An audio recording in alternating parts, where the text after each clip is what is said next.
बिस्मिल्लाहिर्रहमानिर्रहीम। हम external recruitment के ऊपर बात कर रहे थे in the subject of staffing organization और called as recruitment and selection by Heneman. Last lectures में हमने एक्सटर्नल रिक्रूटमेंट के डिफरेंट एस्पेक्ट्स को देखा था और उसके डिफरेंट एडमिनिस्ट्रेटिव ऑर्गेनाइजेशनल इश्यूज़ को भी देखा और सोर्सेज को भी हमने असेस कर लिया। अभी एक तरह से हम प्लान डेवलप कर चुके हैं। Now we are going to talk about implementation of that plan. और उस इम्प्लीमेंटेशन के हवाले से पहली चीज़ जो हमें सामने नज़र आती है वो है कि we have to communicate the message. So how we will be communicating these messages. इससे पहले कि हम मैसेज की बात करें और उसको आगे लेकर चलें, हमें डिफरेंट टाइप्स ऑफ मैसेज को भी अंडरस्टैंड करना ज़रूरी है कि किस किस्म की रिक्रूटमेंट में हम किस किस्म के मैसेजेस क्रिएट कर सकते हैं। So 3 different types of message to the applicants हम भेज सकते हैं। पहली जो बात है हमारी वो बनती है वो है रियलिस्टिक रिक्रूटमेंट मैसेज। फिर इसके बाद हमारे पास दूसरी फॉर्म आती है, इसको हम कहते हैं एम्प्लॉयमेंट ब्रांड मैसेज। और देन तीसरी बात जो हमारी आती है दैट इज़ टारगेटेड मैसेज। सो इन तीनों को पहले अंडरस्टैंड करने की कोशिश करते हैं कि ये तीनों मेथड्स हैं क्या। Realistic recruitment as the name says, हमारे पास एक कॉन्सेप्ट हमने पहले स्टडी किया that is named as realistic job preview. Realistic recruitment message is also related with the realistic job preview. ये मैसेज ऐसा है जिसमें हम रियलिस्टिक रहते हैं और शो करते हैं ऑर्गेनाइजेशन और job as they really are, यानी ये बेसिकली एक ट्रूथफुल मैसेज बनता हुआ आपको नज़र आता है। हमारे पास अदर चॉइसेस आती हैं, जैसे हम किसी भी जॉब को या ऑर्गेनाइजेशन को इस अंदाज में प्रमोट करने की कोशिश कर रहे होते हैं कि वो अट्रैक्टिव आपको लगे या किसी भी एप्लीकेंट को जो वो सुनना चाह रहा है कुछ वैसा मैसेज उसको मिले। लेकिन जॉब एप्लीकेंट्स जिनसे हैं वो सिलेक्शन अपनी बेसिस के ऊपर करते हुए आपको नज़र आते हैं, और अगर वो अट्रैक्ट होते हैं टुवर्ड्स दैट मैसेज और उसमें कुछ रियलिस्टिक चीज़ें नहीं हैं तो वो भी प्रॉब्लम क्रिएट कर सकता है। सो ये मेथड हम क्यों यूज़ कर रहे हैं? Because it reduces the number of applicants but increases commitment as well. क्योंकि बाज़ औक़ात फॉल्स या जो बेसिकली अगर हम अट्रैक्टिव मैसेज क्रिएट करते हैं तो वो उस अट्रैक्शन के ऊपर तो लोग आ जाते हैं, बट जब डिफरेंस फाइंड आउट करते हैं रियलिटी में और उस अट्रैक्शन में तो वहाँ पर फिर एट टाइम प्रॉब्लम्स आ जाती हैं। जब एक ऑर्गेनाइजेशन को सेल्फ सेलेक्ट बेसिस के ऊपर एक एप्लीकेंट सेलेक्ट करता है तो उसमें ऑर्गेनाइजेशन को कहीं ना कहीं बेनिफिट ये हासिल होता है कि एक इंडिविजुअल सब कुछ जानने के बाद कमिटमेंट की बेसिस के ऊपर उस ऑर्गेनाइजेशन को ज्वाइन कर रहा है। सो रियलिस्टिक जॉब प्रीव्यू को अब देख लेते हैं हमारे पास कि what is realistic job preview. हमने कहा था कि रियलिस्टिक जॉब प्रीव्यू बेसिकली 2 किस्म की इंफॉर्मेशन को डील कर रहा होता है। It deals with the positive aspect of a job as well as the negative aspects of a job. Positive aspect क्या हो सकते हैं? कोई उसके पर्क्स हो सकते हैं, इंसेंटिव्स हो सकते हैं, सैलरी पैकेजेस हो सकते हैं, हम उसको बताते हैं, लेकिन इसके साथ साथ नेगेटिव एस्पेक्ट्स को भी बताते हैं। जस्ट एक एग्जांपल कि for instance extensive work required है, डिलेड टाइमिंग्स हैं जॉब्स की या सेट टाइमिंग्स नहीं है, one have to move around और उसमें उसको 24 आवर्स भी जॉब पे रहना हो सकता है, आउटडोर एक्टिविटीज़ बहुत ज़्यादा हैं। ये चीज़ें शायद किसी भी जॉब के लिए नेगेटिव हो सकती हैं। सो रियलिस्टिक जॉब प्रीव्यू हमें दोनों एस्पेक्ट दे रहा होता है और इसी की बेस के ऊपर मैसेज क्रिएट किया जाता है। रियलिस्टिक जॉब प्रीव्यू जब आप इंट्रोड्यूस करते हो तो that may also lead to higher job satisfaction. इसकी वजह से सेटिस्फेक्शन का लेवल ज़्यादा होता है और एक सेल्फ सेलेक्ट की बेस पे लोग आए हैं तो टर्नओवर लेवल भी निस्बतन आपको रिड्यूस नज़र आता है।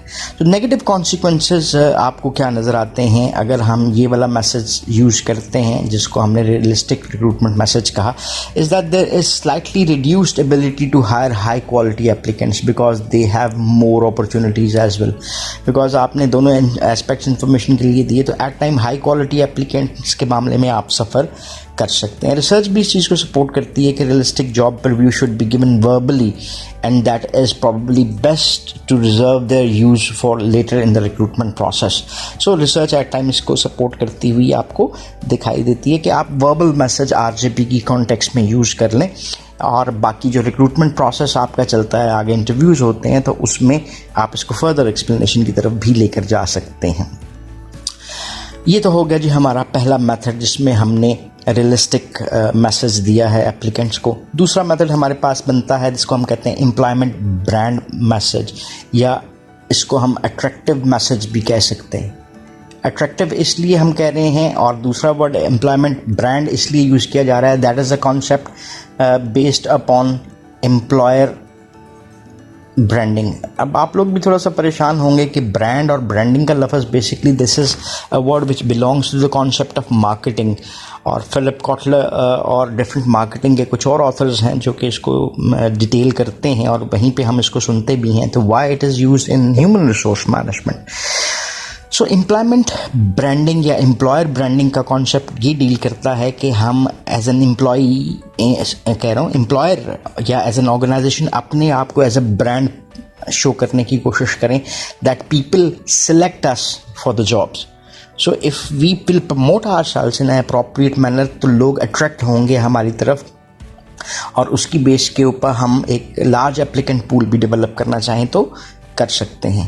खैर, अदर एम्प्लॉयर ब्रांडिंग के कॉन्सेप्ट जो हैं वो रिलेट करते हैं आपकी रिटेंशन के साथ, हाईली स्किल्ड लेबर के साथ, lower cost for training and development and so many other things like that.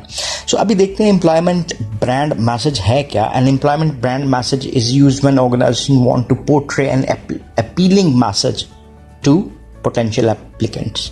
So this is the same as attractive message. अब क्या किया जाता है कि एक एम्प्लॉयमेंट ब्रांड जैसे good company tag that places the image of being a great place to work और employer of choice in the minds of the job candidates. So ये देखिए, हमने कुछ कैची सेंटेंसेस को ब्रांडिंग के लिए यूज़ कर लिया जिसकी बेस के ऊपर हम अट्रैक्ट कर रहे होते हैं। So organization that are already well known by potential applicants may not need to engage in as much advertising for their jobs rather than दोस्त जो कि फ्रेश ऑर्गेनाइजेशंस हैं या अपना एक स्टेटस बिल्डअप कर रही हैं, तो उसको इस एडवर्टाइजिंग में ज़रा ज़्यादा काम करना पड़ सकता है। So they often have many more applicants than the needed. So हमारे पास जो पूल ऑफ एप्लीकेंट डेवलप हुआ वो भी हम कह सकते हैं कि दैट इज़ लार्जर, और हमारे लिए सिलेक्शन की चॉइस करना निस्बतन ज़्यादा आसान कह लेंगे। More quality employees can be selected. So therefore this is specially for not well known organization, और ये टेक्निक हम यूज़ करते हैं कि हम अट्रैक्ट कर सकें डिज़ायर्ड एप्लीकेंट्स को ऑर्गेनाइजेशन की तरफ, और इसकी वजह से ऑर्गेनाइजेशन कमिटमेंट भी जनरेट हो सकती है। न्यूली हायर्ड एम्प्लॉयज़ जो हैं वो आपसे अट्रैक्ट होते हैं, आपसे इम्प्रेस होते हैं। If the words which have been said are there, तो फिर उसकी कमिटमेंट टुवर्ड्स ऑर्गेनाइजेशन भी इंक्रीज़ होती हुई नज़र आती है। और अर्ली रिक्रूटमेंट एक्टिविटीज़ के लिए this is the best message जिसको हम यूज़ कर सकते हैं। नेक्स्ट चॉइस जो हमारे पास आती है वो है जी targeted message. As the name shows कि हम स्पेसिफिक टारगेटिंग अप्रोचेज़ यूज़ कर रहे हैं। टारगेटिंग कहते किसको हैं, जैसे फॉर इंस्टेंस अगर ये हमारे पास पूरे का पूरा एक एप्लीकेंट पूल नज़र आ गया, हमने क्या किया, इसको सेगमेंटाइज कर लिया, हिस्सों में तकसीम कर लिया, और इसके बाद इन हिस्सों में से हम जिस हिस्से को टारगेट करना चाहते हैं, जहां पे हम समझते हैं कि हमारी मर्ज़ी के कैंडिडेट्स होंगे, वो एक भी हो सकता है, दो भी हो सकते हैं, तीन भी हो सकते हैं, यानी टारगेटिंग की बेसिस हमारी डिफर कर सकती हैं। तो हम स्पेसिफिकली उन लोगों को टारगेट कर रहे हैं जिनको हम चाह रहे हैं। सो ये matching people can be improved with jobs or that can be done by targeting the message to a particular audience. So different audience may be looking for different rewards for the organization. ये हमारे पास targeting की basis आ जाती है। अब ये ऐसा करते हैं कि हम ये तीनों मेथड्स को थोड़ा सा कंपेयर भी करते हैं और कोशिश भी करते हैं कि हम टारगेटिंग की बेसिस को भी थोड़ा सा अंडरस्टैंड करें। ये हमारे पास एक एग्जिबिट आ रहा है 5.6 जिसमें हम कंपेयर कर रहे हैं टाइप्स ऑफ मैसेज को। हमारे पास ब्रांडेड मैसेज था, एक चॉइस हमारे पास ये बनी, दूसरी चॉइस हमारे पास टारगेटेड मैसेज की बनी, और तीसरी रियलिस्टिक की चॉइस बनी। सो इंफॉर्मेशन जो कन्वे कर रहे हैं हम ब्रांडेड में, an appealing description is developed based on marketing principles emphasising unique features of the organisation. As I have already explain कि ये बेसिकली ब्रांडिंग का वर्ड मार्केटिंग से ही डिराइव किया गया है, और ब्रांड किसको हम कहते हैं, a name, symbol, sign which is used for the identification of a product.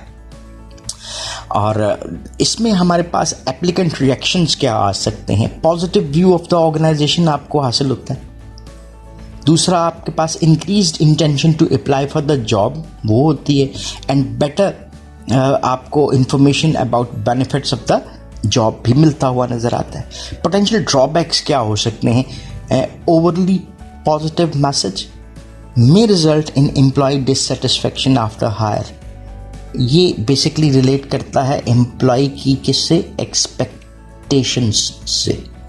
So during this process जब आपने एक ब्रांडेड मैसेज दिया जो कि अट्रैक्टिव था, एक एम्प्लॉय हाइप क्रिएट कर लेता है अबाउट द ऑर्गेनाइजेशन और उसके नॉर्म्स, वैल्यूज़, उसके benefits, perks, all these things, और whenever he joins the organization और उसको वो चीज़ें उस तरह से नहीं मिलती, तो वहाँ पे पोटेंशियल ड्रॉबैक सामने आता है कि one might get dissatisfied with that. अब किस सूरत में हम इसको रन करना चाहें? If there is a tight labour market और हायर वैल्यू जॉब्स। अगर टाइट लेबर मार्केट है तो we need to attract more people, क्योंकि आगे आपके पास supply of the human resource कम है एक्सटर्नल एनवायरनमेंट में, तो आप अट्रैक्ट करते हैं ताकि जो लोग हैं वो आपके पास ज़्यादा से ज़्यादा आने की कोशिश करें, या फिर आप इसको हाई वैल्यू जॉब्स के लिए यूज़ कर रहे हैं जो हायरार्किकल लेवल्स के लिए आप लेकर चल रहे होते हैं। देन हमारे पास दूसरा आ जाता है जी, जिसको हमने टारगेटेड मैसेज कहा था। Advertising themes are designed to attract a specific set of employees. Applicant reactions क्या हो सकते हैं? Better fit between application message and specific applicant group. जो लोग जैसा चाह रहे हैं, जैसा उसको मैसेज मिला है, जो वैसे ही एक्सपेक्ट कर रहे होते हैं, तो ये एक बेटर मैच हुआ। इसी मैच की बेस के ऊपर आपको आउटकम भी बेहतर नज़र आती है कि जो लोग इस तरह से आएंगे वो जॉब के साथ मोर सेटिस्फाइड नज़र आएंगे और जॉब के साथ मोर कमिटेड भी हो सकते हैं। So these are the potential applicant reactions. Then potential drawbacks क्या होते हैं? May dissuade applicants who aren't interested in the work attributes featured in the message for applying. So हम बजाय परसुएड करने के डिसुएड करने हैं एप्लीकेंट्स को जो कि जॉब्स में इंटरेस्टेड नहीं हैं और वर्क एट्रीब्यूट्स को उस तरह से असेस नहीं करते, उसको एज अ फीचर नहीं लेते। सो ये एक पोटेंशियल ड्रॉबैक हमारा बन जाता है। बेस्ट कब है? जब हम स्पेसिफिक की ऐसे उसको टारगेट कर रहे हैं और seeking a specific type of applicant, तो भी हमारे लिए टारगेटेड मैसेज देना ज़रा ज़्यादा इम्पॉर्टेंट हो सकता है। देन हमारे पास लास्ट जो चॉइस आती है वो किसकी है? Realistic. Both positive and negative aspects of a job and organization are described. Some applicants select self out, वो जो कि शायद नहीं आना चाह रहे वो क्लियर फैसला कर लेते हैं। Those who remain will have a better understanding of the job and will be less likely to leave. Drawbacks क्या हो सकते हैं इसके? कि the best potential applicants may be more likely to leave. क्योंकि रियलिस्टिक मैसेज है, हो सकता है कि वो रियलिस्टिक चीज़ें उसके जो कि एक हाई पोटेंशियल रख रहा होता है उस एम्प्लॉय को सूट ना करें, because he might have better options there. Best for loose labour markets और when turnover is costly. So ये दो कंडीशंस आपको नज़र आती हैं जिसमें हमारे लिए ये रियलिस्टिक मैसेज जो है वो ज़्यादा बेहतर है, क्योंकि अगर हमने अट्रैक्टिव मैसेज ब्रांडिंग को यूज़ किया या टारगेटेड को यूज़ किया तो उसमें टर्नओवर रेट्स ज़्यादा हो सकते हैं बिकॉज एम्प्लॉय एक्सपेक्टेशंस अगर मीट नहीं होती। लेकिन हम वही दे रहे हैं जो हमने कहा था, रियलिस्टिक हमने बात पहले ही कर ली, तो सेटिस्फेक्शन लेवल बेहतर हो सकता है और टर्नओवर निस्बतन कम हो सकता है। और लेबर मार्केट में पहले से लोग अगर मौजूद हैं तो हम लेसर ही एप्लीकेंट्स चाह रहे हैं जो कि हमारी एक्सपेक्टेशंस और उनकी एक्सपेक्टेशंस आपस में मैच हों। So this might be a better choice for the different types of applicants. So इस लेक्चर को यहाँ तक रखते हैं जिसमें हमने different types of applicants को देखने की कोशिश की कि वो किस किस्म के मैसेज से अट्रैक्ट हो सकते हैं। डिफरेंट टाइप्स ऑफ मैसेजेस में हमारे पास ब्रांडेड, टारगेटेड, रियलिस्टिक मैसेज आए, उसको हमने कंपेयर किया। नेक्स्ट लेक्चर में हम सिलेक्शन ऑफ द मैसेज की तरफ चलेंगे कि हम कौन सा मैसेज सेलेक्ट कर सकते हैं और कम्युनिकेशन की बात करेंगे। So thank you very much for watching this video. Have a nice time. अल्लाह हाफिज़।